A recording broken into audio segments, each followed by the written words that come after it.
oníwàásù orí 5 láti ẹsẹ̀ 5 sí ìkeje sí ìkẹjọ. Ó ní ẹ má sọ níwájú ìránṣẹ́ mi Olúwa pé èsì ló ṣe.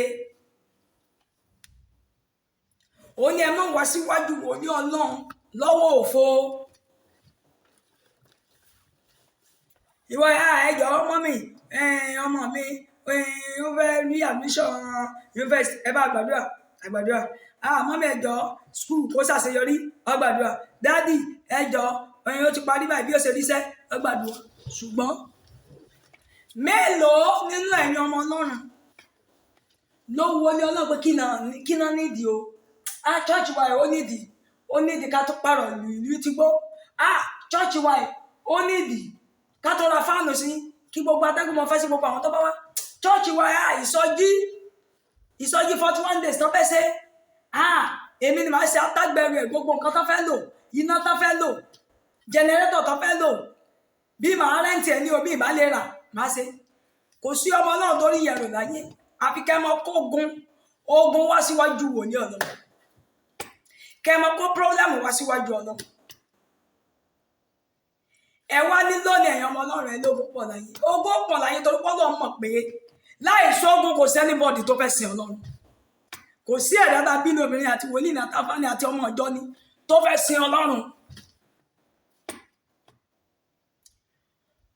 Ọlọ́run náà máa lọ́mọ yọ ẹgbàálẹ̀ ọ̀tá lọ́wọ́ yọ ẹgbàálẹ̀ èṣù lọ́wọ́ ìgbé lọ́wọ́ mọ̀ nà wọ́n kán lè sìn wọn lọ́run. Ìmí ò déwájú ìránṣẹ́ Ọlọ́run yóò jẹ́jẹ́ kò sì ní wá mẹ́jẹ sẹ́ ire tó béèrè lọ́wọ́ Ọlọ́run ṣètò kò ní padà sí church ẹ̀ kó lọ sẹ̀yẹ. Ìmí ò lọ orí òkè Ọlọ́run yóò lọ jẹ́yẹ pé Ọlọ́run ó padà wá sórí òkè ó wà dúpẹ́ ó wáyé ó wà fàlúlẹ̀ yẹn ó gbé nǹkan wá sórí òkè kò ní padà wá sórí òkè náà láti wá ṣe ẹ̀jẹ̀. Yóò wá ní Olúwa kò sì yá láyé o ayé wọn tẹ̀síwájú òun gbàdúrà òun sí Ọlọ́run yóò máa challenge Ọlọ́run.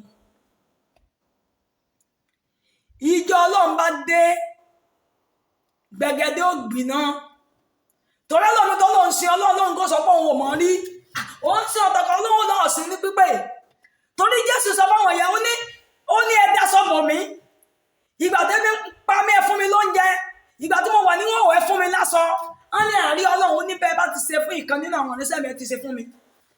Èèyàn mélòó nínú yín nínú ọkà ẹ lọ ka Mátíù orí 7 ẹ bẹ̀rẹ̀ èèyàn mélòó nínú yín ló ń kà á àfi Olúwa mú wá Olúwa dá mi lọ́lá Olúwa sọ mí nílà Olúwa ṣẹ́gun lẹ́nìí ṣẹ́gun aláyẹ̀lé.